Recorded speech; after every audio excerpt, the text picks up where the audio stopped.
Nós vamos agora, pessoal, de uma forma não planejada, porque a ideia era eu ter vindo de lá para cá com o Johan para mostrar a trilha mais ou menos roçada.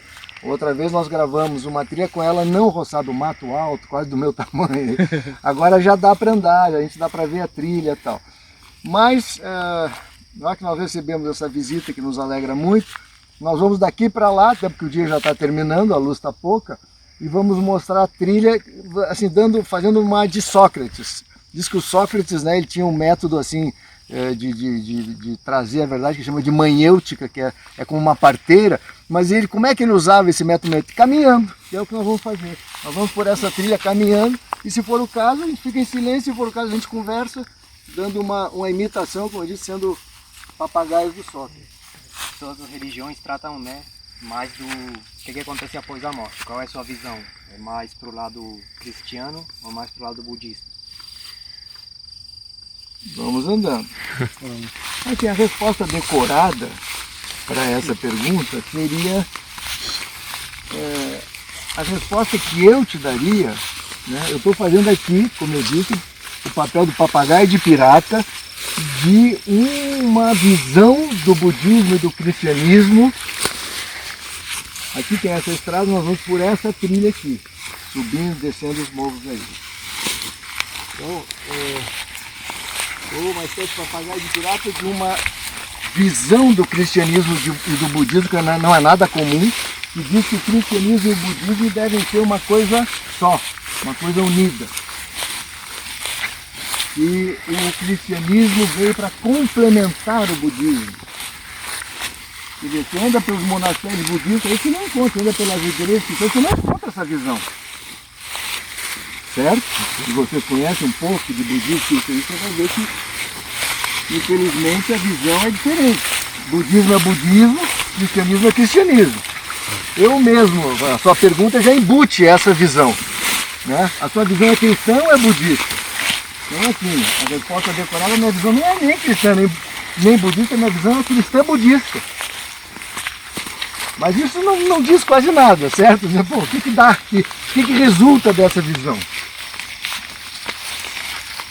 Ela é diferente do que o budismo fala? É diferente do que o cristianismo fala? Eu diria assim, se a gente tivesse a capacidade de interpretar bem as escrituras budistas e as escrituras cristãs, a resposta que eu te daria seria a do papagaio de pirata do cristianismo e do budismo.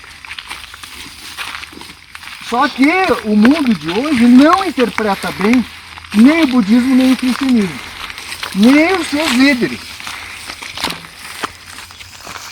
Fazem uma interpretação que me parece assim, para ser muito bonzinho, coisa que eu não sou, mas para ser muito bonzinho faz uma interpretação muito pobre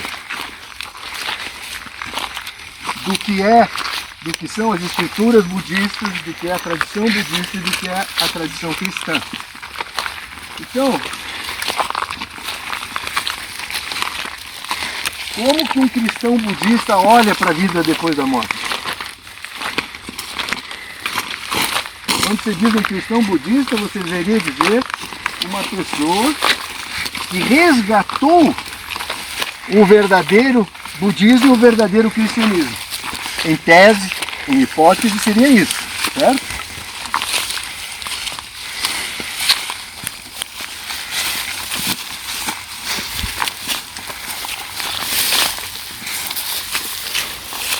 Nas escrituras, tanto budistas quanto cristãs, vai existir vamos chamar assim, a abertura para uma vida depois da morte.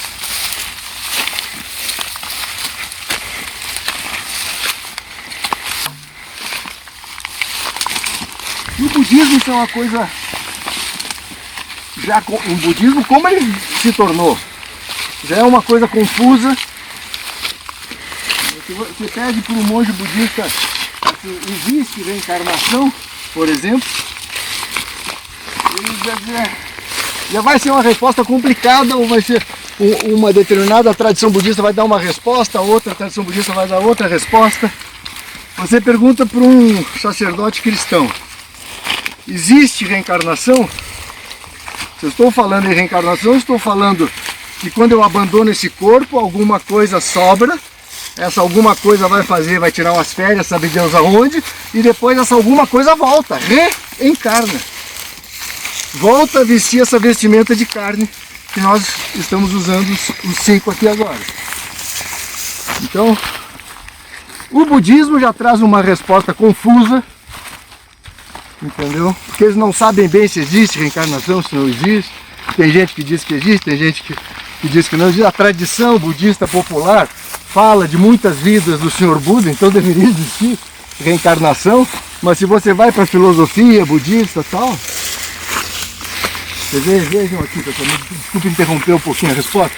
Aqui, ó, são várias trilhas, todas elas dentro disso que nós chamamos aqui o Jardim dos Mestres.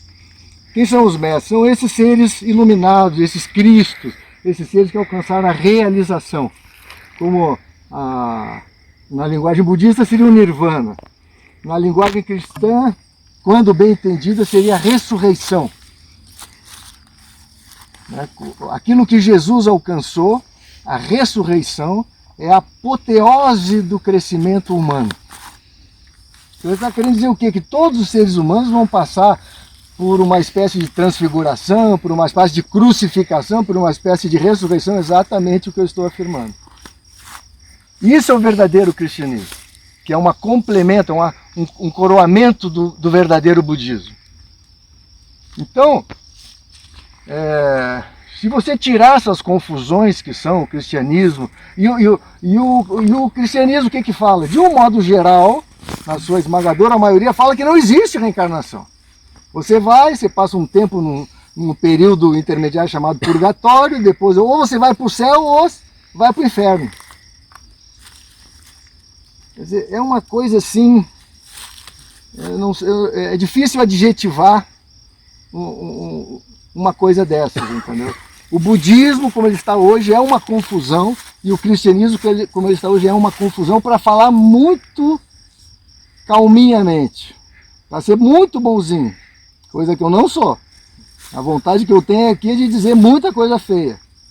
Mas como vai ser gravado, e eu depois vai botar no YouTube e tal, eu vou ser bonzinho. Me fazer de bonzinho. Entendeu? Então, para um cristão budista é óbvio que existe uma coisa depois da morte, uma vida depois da morte. É óbvio que existe uma coisa parecida com o que os cristãos chamam de purgatório. É óbvio que existe uma coisa parecida com o que os cristãos chamam de céu. É óbvio que existe uma reencarnação. Mas isso, quando você tenta filosoficamente entrar nisso, fica uma coisa confusa dentro do budismo, e no cristianismo fica uma negação dessa obviedade. Não é por acaso que o mundo está do jeito que está. Como as religiões se tornaram esse quadro desfigurado, patético que elas se tornaram, o cientificismo hoje se tornou hegemônico no mundo.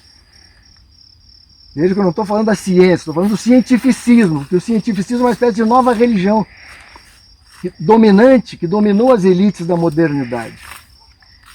Eu, por exemplo, estudei um pouquinho de medicina, não me formei em medicina, mas estudei um pouquinho de medicina. E o que eu aprendi na faculdade de medicina? Que o ser humano é o quê? É uma carga genética mais as suas experiências de vida. Sabia o que você é, Leandro? Você é uma carga genética, muito prazer, mais experiência de vida. É isso. É isso aí, acabou. Se você tem essa visão do ser humano, sabe qual é o resultado disso? Catástrofe. É isso que nós estamos vendo no mundo de hoje. É um mundo que vira um Titanic, que está rumando certamente para um desastre catastrófico.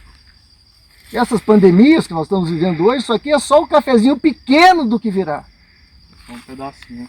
E não é a última, não é a primeira nem a última. Não é a primeira e não é a última. E muito menos é a pior das que estão sendo gestadas pela imbecilidade dominante nas elites humanas. Tá só crescendo. Cada vez que aparece uma nova, cresce mais. Então, há vida depois da morte. Não é nenhum segredo, entende? Mas como é que você pode afirmar isso? É relativamente simples. É só você desenvolver a clarividência. Você enxerga. Se eu fosse um clarividente, por exemplo, nessa nossa conversa, que deve estar cheio de gente ouvindo aqui ao redor, mas eu não vejo essa turma toda. Olha, pessoal. Eu não estou vendo, eu não tenho essa sensibilidade psíquica. Mas a sensibilidade psíquica é uma mera extensão dos meus sentidos, no caso de visão. Clarividência, uma visão clara, uma visão mais profunda.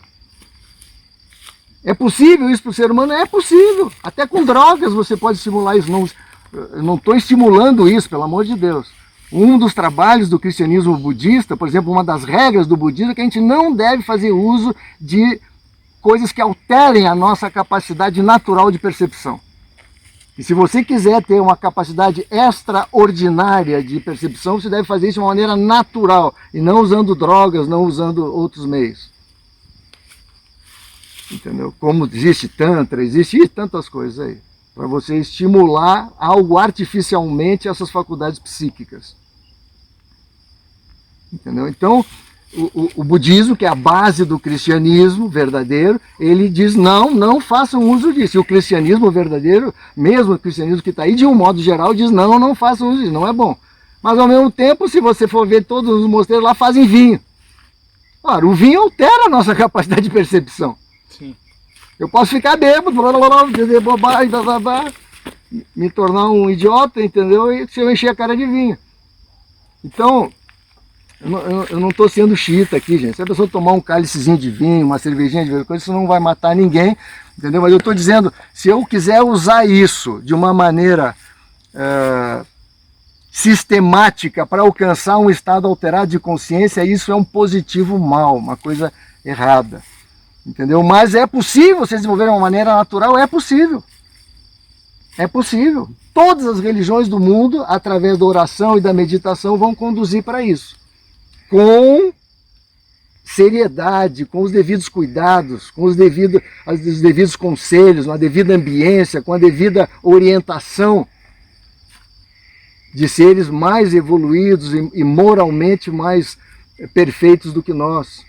Nós, que eu digo, as pessoas que são normais, que não têm essas faculdades paranormais, que estão além do normal ativadas. Deu para dar uma ideia? Então, existe, obviamente, um post-mortem. Isso é uma coisa óbvia. Deveria ser uma coisa óbvia, mas não é. Entendeu? Há muita confusão, tanto no budismo que anda por aí, quanto no cristiano por aí, já nem falar na ciência que anda por aí, que nega tudo isso.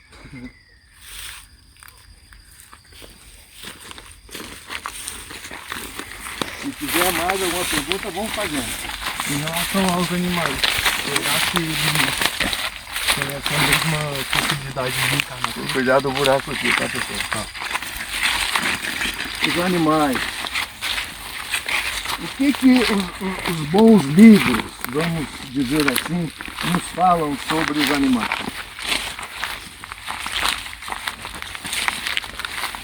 Nos falam que os animais são nossos irmãos menores, eles fazem parte da evolução da vida nesse planeta, em todo o mundo, né? Seja lá onde for que existe a vida, vai ter um determinado limite, um determinado período de evolução, que vai ser o que a gente chama aqui no nosso planeta de reino animal. E vai ter um determinado período, né? Um determinado gradiente de evolução, que é o que a gente chama de reino humano. Mas então o ET Bilu lá no planeta, não sei aonde, na galáxia, não sei o que, vai ter humano lá? Vai, porque isso é uma parte do período de evolução. O que é um humano? O humano é um ser, seja ele da forma que for, e une o mais elevado, ou seja,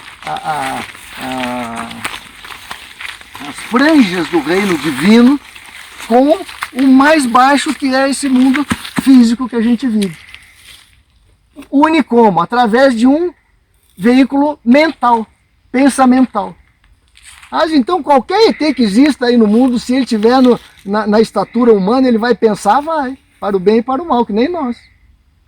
Mas o cara pode ser um bicho feio, que nem o ET do Spielberg, aquele e tal, pode. Mas se ele unir as franjas do divino com o fundo do poço da matéria, através de um veículo mental, pensamental, ele é um humano, com a forma que ele tiver. Genérico, a expressão genérica, né? Vai dizer, pô, mas o ET Bilu lá do Spielberg não era humano, ele era um ET, como é que era lá? Cabeçudão, orelhudo, sei lá. Mas não importa, nesse sentido genérico eu estou falando, ele era um humano. Ele pensava, se comunicava, Então, eles são um degrau da corrente evolutiva. Eles são diferentes dos seres humanos, a consciência do animal é menor que a consciência humana. Por quê? Porque o animal ele não tem a liberdade pensamental que nós temos. Mas o animal pensa-se senhor, e como pensa? Você não viu o gatinho ali? Não viu o ganso lá? Entendeu? Ele tem memória, ele lembra o que aconteceu ontem. Lembra das pessoas, inclusive, né? Ontem ele pensa. Chega lá um funcionário, chega lá na minha casa, lá tem uns funcionários que não tratam bem o cachorro já... Chega o outro que trata bem, ele já fica adulando, que nem o gatinho ficou me adulando, entendeu? Então ele tem memória, e portanto ele pensa, ele compara. Agora ele não tem a liberdade de pensamento que nós temos. E tem uma limitação, né? Ele tem uma limitação. Essa limitação é imposta pelo que a gente chama, assim, cientificamente, de instintos do animal. Cada animal tem um determinado padrão instintivo de vida. Esse padrão instintivo, por que ele é bastante parecido com os outros daquela mesma espécie? Ou daquela família, ou daquela, entendeu? Todos eles têm muito parecido. Então se você pegar um chimpanzé, de um modo geral ele vai ter aquele padrão instintivo, seja lá onde ele estiver. Claro que dentro de cada um desses padrões do chimpanzé, você tem o chimpanzé sertanejo e você tem o chimpanzé Mozart. Entendeu? Você tem um padrão evolutivo dentro daquele padrão. Mas dentro do reino animal, o que acontece? Por que existe esse padrão limitativo? Porque os animais não são indivíduos. Eles são um conjunto. Um conjunto. Os animais pertencem a uma alma grupal. Tem uma alma por trás de cada animal? Tem, mas ela não é individual para aquela forma daquele ganso que vocês viram ali. Talvez tenha centenas ou milhares, dependendo do tipo de animal, tem milhões, dependendo do tipo de animal, tem bilhões orientados por uma alma grupal. Então, toda aquela turminha orientada por aquela alma grupal vai ter um padrão comum. Que é o padrão máximo, o piso máximo dado pela consciência daquela alma grupal. O que acontece? Mas então um dia o animal pode se tornar humano? Pode.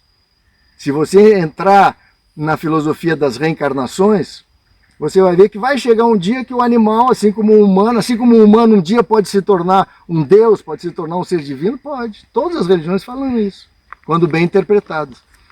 Você chegar lá nos evangelhos, que é o que a gente conhece mais, cristão, Jesus estava sendo criticado pelos sacerdotes, rabinos, tal, judaicos lá.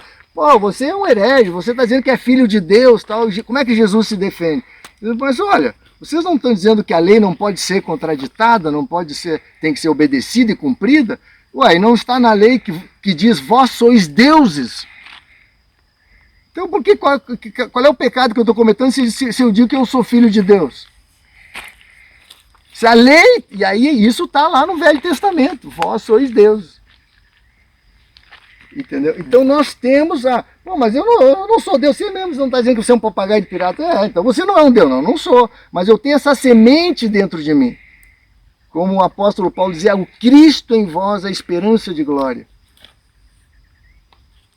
Ou quando diz, desde o começo do Gênesis, o ser humano foi feito à imagem e semelhança de Deus.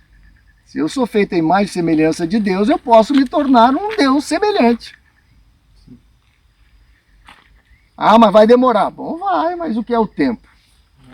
É uma construção, né? Então, os animais são nossos irmãos menores. Eles podem nos ajudar e podem ser ajudados pelo convívio com os humanos. O nosso dever é proteger, cuidar, amar os animais, que são nossos irmãos menores, como é o dever de todo irmão mais velho em relação ao seu irmão menor.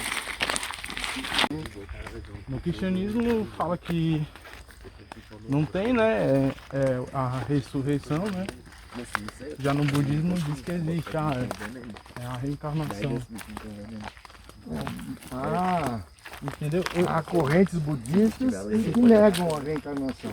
Bem confusas, bem diferentes. Há correntes budistas que dizem que sim, que alguma coisa reencarna. Alguma coisa reencarna. Então vou usar tipo outro exemplo, em relação, por exemplo, aos pecados, por exemplo.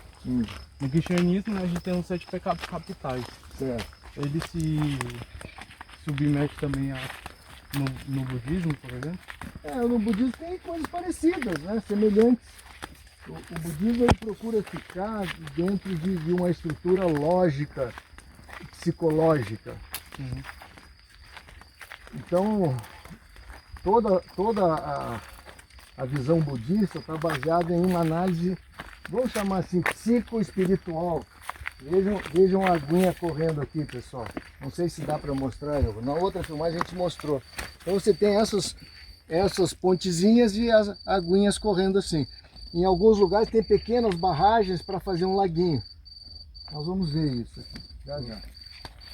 Então, essa trilha estava cheia de mato há 2 semanas atrás. Agora já dá mais ou menos para a gente caminhar em segurança, pelo menos não vai estar com medo de uma cobra, de um escorpião, entendeu?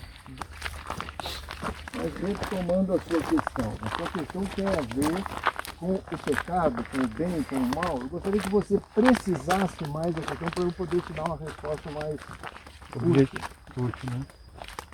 Deixa eu... Você falou nos 7 pecados capitais. No budismo existe uma coisa parecida com os 7 pecados capitais, apenas olhada de uma maneira que eu diria assim, mais lógica, mais científica. Não porque alguém disse, não na base da crença, mas muito na base da compreensão a partir de determinadas constatações psicológicas. Todo o budismo começa com uma análise do sofrimento humano.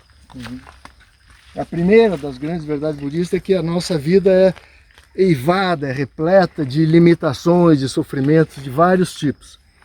Então, por que existe o sofrimento? Qual é a causa do sofrimento? Então, é possível o ser humano ter uma vida mais harmônica, mais feliz? Como? Esse como é o chamado nobre e óctuplo caminho. Entendi. Então o budismo está todo alicerçado em uma estrutura lógica psicológica, entendeu? Por isso que muitas pessoas, até materialistas, aceitam o budismo como uma filosofia de vida. Porque ele tem uma estrutura lógica, entendeu? Só que ele tem limites. O principal limite é a má interpretação do que se tornou ao longo dos milênios a visão disso que a gente chama de budismo. Sim. Em segundo lugar, que por não, o Sr. Buda era muito reticente ao falar das coisas mais sublimes. Quando perguntavam para ele sobre o Nirvana, muitas vezes ele respondia: quem pergunta erra, quem responde erra. Sobre essas coisas sublimes, verdadeiramente sublimes, a única coisa que a gente pode afirmar pensamentalmente é que elas existem. Então já o cristianismo é um pouco mais assim explícito nessas questões finais da evolução humana. A vida de Jesus nos evangelhos, que é tragicamente vista como sendo uma coisa histórica, que ela é lida literalmente. Ah, não, Jesus nasceu em Belém. Ah, não, ele foi batizado por João Batista. Ah, não, ele teve a transfiguração no monte, ele viu Moisés, viu, não sei se Isaías. Não, ele foi crucificado no Gólgota. Tá? Não é assim que a gente tem que ler os evangelhos. E você lê assim, você não entendeu nada do cristianismo. Começa que a maioria desses eventos que os evangelhos falam, não é, a vida de Jesus não foi assim. Alguns eventos realmente Jesus exemplificou ao vivo e em cores na sua vida, na maioria não.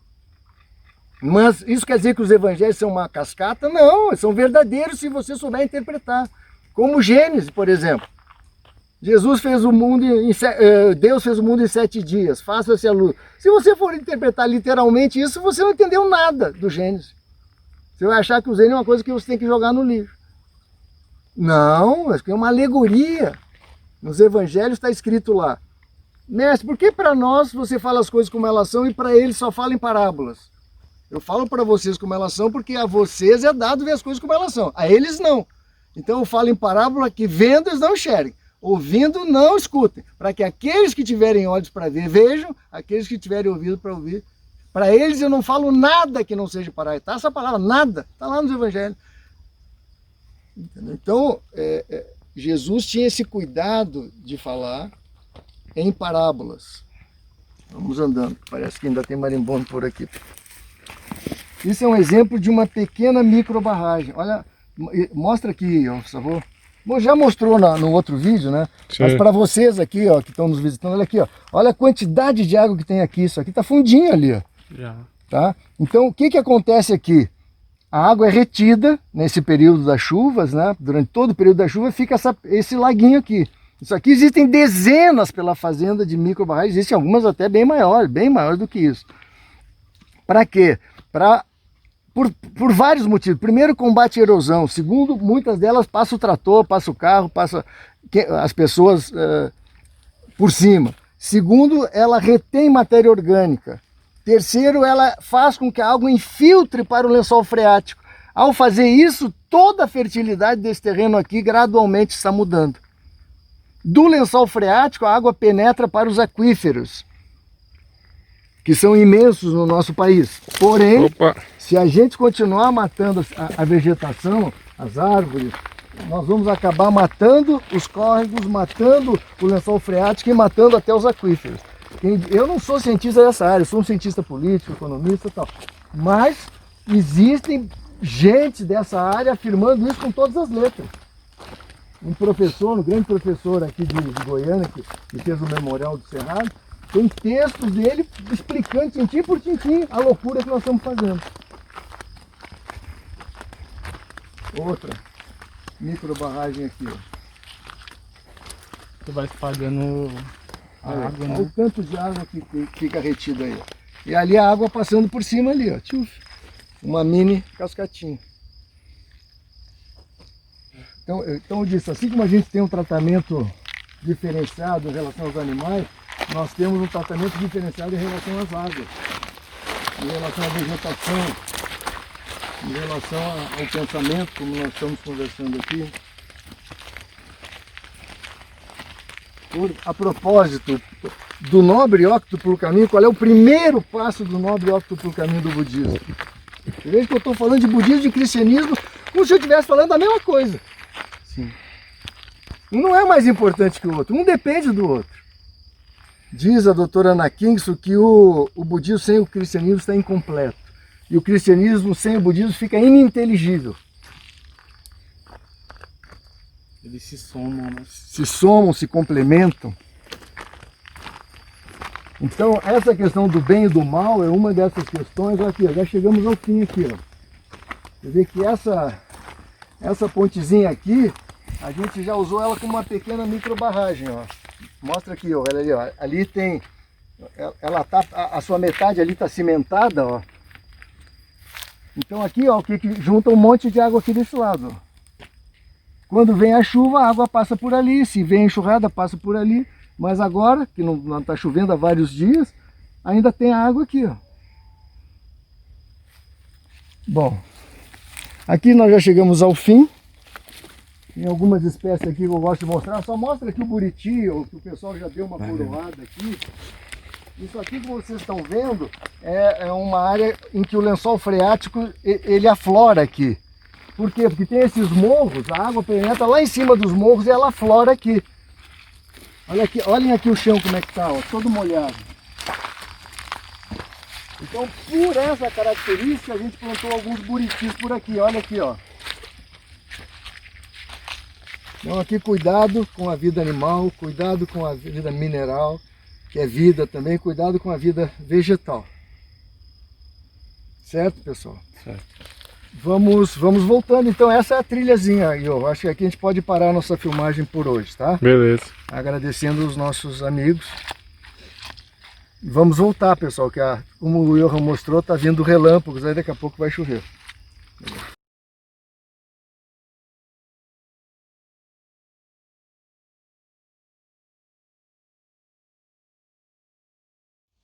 Aqui na fazenda São Columbano,